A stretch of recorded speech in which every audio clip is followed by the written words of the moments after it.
అనంతపురం జిల్లాలో నాటుసారా రాజ్యమేలుతుంది. ఈ తరుణంలో నాటుసారా తయారీ కేంద్రంపై పోలీసులు గట్టి నిఘా ఏర్పాటు చేశారు.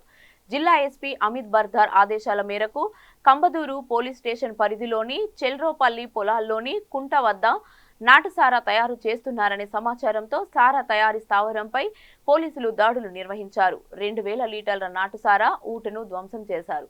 తయారు చేసిన 5 లీటర్ల నాటుసారా స్వాధీనం చేసుకున్నారు. నాటుసారా తయారు చేస్తున్న నిందితులపై కేసు నమోదు చేసి దర్యాప్తు చేస్తున్నట్లు ఎస్ఐ ఆంజనేయులు తెలిపారు.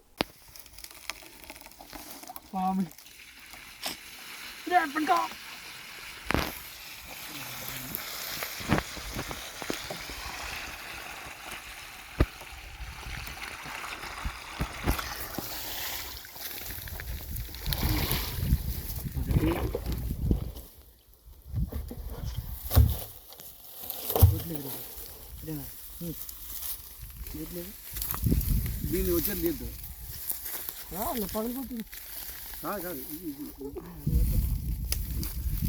నాకే